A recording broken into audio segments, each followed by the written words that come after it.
ઘરે સોપારી આપી ચોરી કરાવનાર દગાબાજ મિત્રને સીસીટીવીના આધારે કાપોદ્રા પોલીસે ઝડપી પાડી મુદ્દામાલ કબજે કર્યો હતો। સુરતમાં મિત્રતાને સંચાર કરતી ઘટનાઓ વારંવાર સામે આવે છે, ત્યારે કાપોદ્રામાં મિત્રના ઘરે દગાબાજ મિત્રએ સોપારી આપી ચોરી કરાવી હતી। 4.5 લાખની ચોરી માટે 20,000માં સોપારી આપી હતી, તો ચોર ચોરી કર્યા બાદ બેગ દગાબાજ મિત્રને આપી ગયો હતો, જે બેગ લેતો દગાબાજ મિત્ર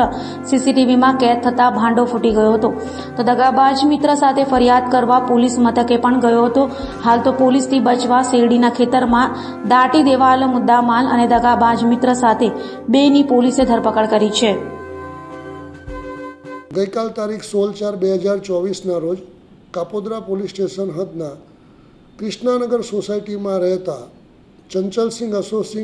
અશોકસિંહ ચૌહાણ નાઓએ પોસ્ટે આવી પોતાની ફરિયાદ હકીકત એવી જાહેરાત કરેલ કે તેઓના બંધ મકાનમાંથી ₹5 લાખની ચોરી થયેલ છે, જે અનુસંધાને પોલીસે ફરિયાદીની પણ તપાસ તજવીજ કરતા અને ઉલટ તપાસ કરતા ફરિયાદીએ જે જવાબો આપેલા એ જવાબોના આધારે ફરિયાદીના જવાબો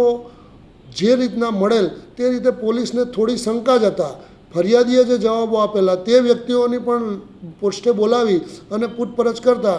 ફરિયાદી થોડી કોઈ ખોટી હકીકત જણાવતો હોય તેવું જણાયેલ। પછી ફરિયાદીને વિશેષમાં વધુ પૂછતા ફરિયાદીએ પોતે જણાવેલ કે મારા મિત્ર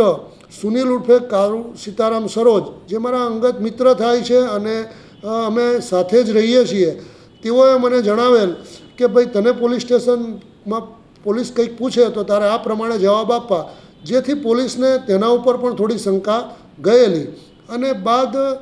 કાપોદ્રા પોલીસ સ્ટેશનના police inspector Shri MB Avasura, second PI Shri Solanki, district PSI Shri Pandya તથા સર્વેલન્સ સ્ટાફના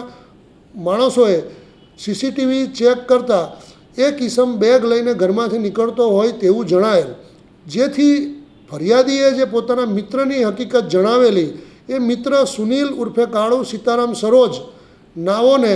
કાપોદ્રા પોલીસ સ્ટેશન લાવી ઘનિષ્ઠ પૂછપરછ કરતાં આરોપીએ પોતે હકીકત એવી જણાવેલ કે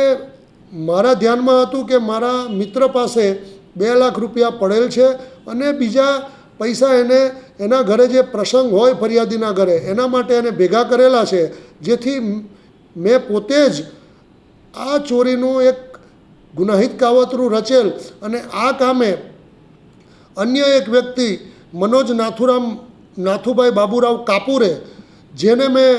એવું કહેલ કે હું તને રૂમની ચાવી આપીશ અને રૂમની ચાવી તું લઈ અને મકાનમાં જે રાખેલી બેગ છે એ બેગ લઈ અને તું બેગ મને જ્યાં હું 1 કિલોમીટર દૂર ઊભો હોય ત્યાં મને આપી દેવી। અને આ કામે ફરિયાદીને પણ હકીકત એવી જણાવેલ કે તેની પાસે ઘરની 2 ચાવી હતી જે એની સાથે જ રહેતી હતી, પરંતુ તે પૈકીની એક ચાવી ગુમ થઈ ગયેલો અને ક્યાં પડી ગયેલો હોય એની એને ખબર ન હતી। પરંતુ હકીકત એવી હતી કે એમાં સુનિલ એ પોતે જ ફરિયાદીના કિચનમાંથી એક ચાવી કાઢી લીધેલ અને એ ચાવી મનોજને આપી અને મનોજે મકાન ખોલી અને બેગ લઈ અને આરોપી સુનિલને આપી દીધેલ। અને મનોજ પોતે ઓળખાઈ ના જાય તે માટે આરોપી સુનિલે તેના વાળ પણ કટિંગ કરાવી દીધેલા, કારણ કે મનોજને ખૂબ લાંબા વાળ હતા અને સીસીટીવીમાં કે અન્ય રીતે પોલીસની નજરમાં ના આવી જાય તે રીતે કૃત્ય કરવાનું હોય, જેથી એ અંગેનું પણ પ્લાનિંગ સુનિલે કરેલું। અને આ રીતના કુલ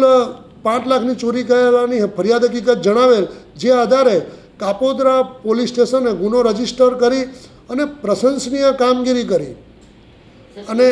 આ ગુનો ડિટેક્ટ કરી લીધેલ છે અને ગુનાના કામે આરોપી સુનિલ ઉર્ફે કાળુ સીતારામ સરોજ તથા મનોજ નાથુભાઈ બાબુરાવ કાપુરે નાઓની ધોરણસર અટક કરેલ છે અને તેઓના વિરુદ્ધ તપાસ તજવીજ ચાલુ છે।